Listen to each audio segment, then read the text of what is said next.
ఈరోజు BJP party కేంద్రంలో అధికారంలో ఉంది అంటే దానికి కారణం ఆంధ్ర రాష్ట్ర ఎంపీలు ఇస్తున్న మద్దతు.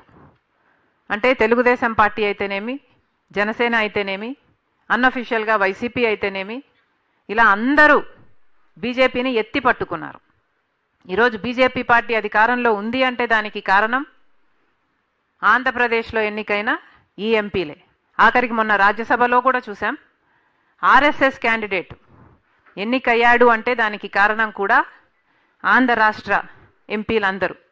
అంటే కలిసికట్టుగా ఉన్నారు వీళ్ళందరూ. బీజేపీని ఎత్తి పట్టుకునే విషయంలో, బీజేపీకి మద్దతు ఇచ్చే విషయంలో ఆంధ్ర రాష్ట్రానికి చెందిన 25 మంది లోక్సభ ఎంపీలు, 11 మంది రాజ్యసభ ఎంపీలు, ఇర్రెస్పెక్టివ్ ఆఫ్ పార్టీస్ అందరూ బీజేపీతో కూటమే కట్టారు. ఇది వాస్తవం. కానీ స్వార్థ రాజకీయాల కోసం కూటమి కడుతున్నారు. కానీ ఎందుకు విశాఖపట్నం స్టీల్ కోసం ఐక్యమత్యంగా ఎందుకు నిలబడటం లేదు? ప్రత్యేక హోదా కోసం ఐక్యమత్యంగా ఎందుకు నిలబడటం లేదు? పోలవరం ఎత్తు తగ్గిస్తున్నామని ఫ్లోర్ ఆఫ్ ద హౌస్లో చెప్తే ఒక్క ఆంధ్రప్రదేశ్ చెందిన, ఆంధ్ర రాష్ట్రానికి చెందిన ఒక్క ఎంపీ కూడా మాట్లాడలేదు. ఎందుకని? ఈ ఎంపీలంతా నిలబడితేనే ఏదైనా సాధించుకోగలం. ప్రజాస్వామ్యంలో చట్టసభలకి ఒక విలువ ఉంది.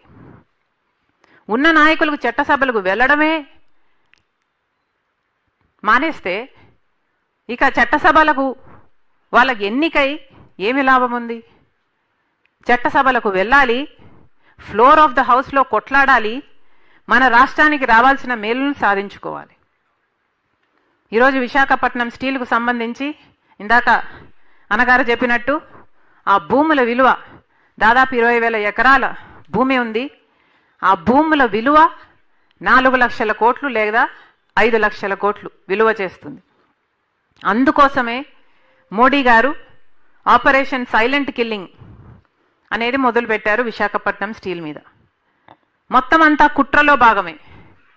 ఒక్కొక్క విషయంలోనూ విశాఖపట్నం స్టీల్కు సంబంధించి రా మెటీరియల్ అయితేనేమి, క్యాప్టివ్ మైన్స్ ఇవ్వకపోవడం అయితేనేమి, ట్రాన్స్పోర్ట్ లాజిస్టిక్స్ అయితేనేమి, ఎన్ఎండిసి ఐఎన్ఓర్ అయినా సరే, బొగ్గైనా సరే, ఎలక్ట్రిసిటీ అయినా సరే, గంగవరం పోర్ట్ ఇచ్చేయడం అయినా సరే, ఇలా అన్ని విషయాలలో ఉన్న ప్రభుత్వాలన్నీ కుట్రతో విశాఖపట్నం స్టీల్ని ఈరోజు ఈ స్థాయికి తీసుకొచ్చాయి. కొన ఊపిరితో ఉంది.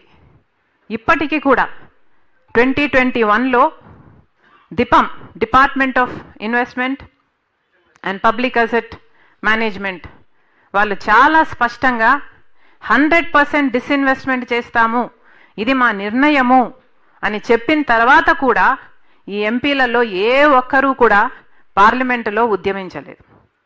మొన్న ఈ సంవత్సరము కూడా ఆ డిసిషన్ నిలబడుతుంది, ఆ డిసిషన్లో ఏ మార్పు లేదు అని ఫ్లోర్ ఆఫ్ ద హౌస్లో చెప్పినా కూడా ఏ చలనము లేదు.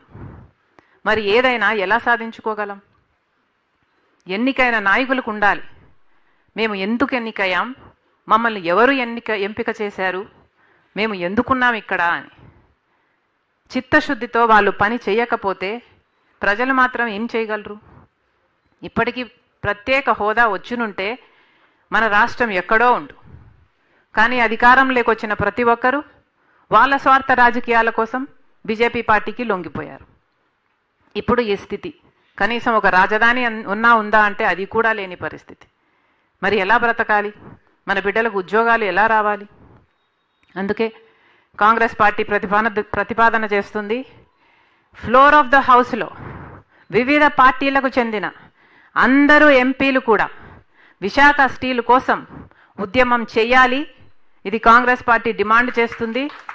ఏ పార్టీ అయినా సరే, తెలుగుదేశం అయినా సరే, జనసేన అయినా సరే, వైసీపీ అయినా సరే, ఆఖరికి బీజేపీ అయినా సరే, ఆంధ్ర రాష్ట్ర ప్రజలకు న్యాయం చేయటం కోసం విశాఖ స్టీల్ మీద ఒక్క తాటి మీదికి రావాలి. అందరూ కలిసి పోరాటం చేస్తేనే ఇది మనం కాపాడుకోగలం. మళ్ళీ చెప్తున్నాం, ఇప్పుడు పెట్టిన తీర్మానానికి కాంగ్రెస్ పార్టీ కట్టుబడి ఉంది. మీరు ఏ తీర్మానం చేసినా విశాఖపట్నం స్టీలు కాపాడుకునే విషయంలో కాంగ్రెస్ పార్టీ మీతో కలిసి నడుస్తుంది. అసలు ఈ విశాఖ స్టీల్ను నిర్మించిందే కాంగ్రెస్ పార్టీ. ఇందిరాగాంధీ గారైతేనేమి, రాజీవ్ గాంధీ గారైతేనేమి, ఆ తర్వాత జాతికి అంకితం చేసిన పివి నరసింహారావు గారైతేనేమి, లేక రాజశేఖర రెడ్డి గారైతేనేమి, కాంగ్రెస్ పార్టీ అధికారంలోకి ఉన్న రోజున రాజశేఖర రెడ్డి గారు 2,000 కోట్ల రూపాయలు ఈ స్టీల్కి ఇప్పించగలిగారు. 4,000 మందికి ఉద్యోగాలు ఇప్పించగలిగారు. అసలు క్యాప్టివ్ మైన్స్ విశాఖ స్టీల్కు కలిగి ఉండాలి అని ఆ రోజు అనంతపూర్లో ఒక మైన్స్ని ఐడెంటిఫై చేసి ట్రైపార్టీ అగ్రిమెంట్ వరకు కూడా తీసుకువెళ్లారు. అప్పటికి 3 మిలియన్ టన్స్ ఉన్న ఈ ప్లాంట్ని 7 మిలియన్ టన్స్కి ఉత్పత్తి రావడానికి కారణం కూడా రాజశేఖర రెడ్డి గారు, కాంగ్రెస్ పార్టీ. మళ్ళీ చెప్తున్నాం, నేను పీసీసీ అయిన తర్వాత కూడా విశాఖపట్నం స్టీల్ కోసం వాళ్ళని టర్మినేట్ చేస్తే 5,000 మందిని వచ్చి అక్కడ కొట్లాడడం జరిగింది. మొన్న కూడా నిరాహార దీక్ష చేయడం జరిగింది. మళ్ళీ చెప్తున్నాం, మీకు ఏ కష్టం వచ్చినా కాంగ్రెస్ పార్టీ మీ పక్షాన ఉంది. మీతో కలిసి నడుస్తాం. మీరు ఏ కార్యక్రమం చేపట్టినా కాంగ్రెస్ పార్టీ కూడా మిమ్మల్ని బలపరుస్తుంది.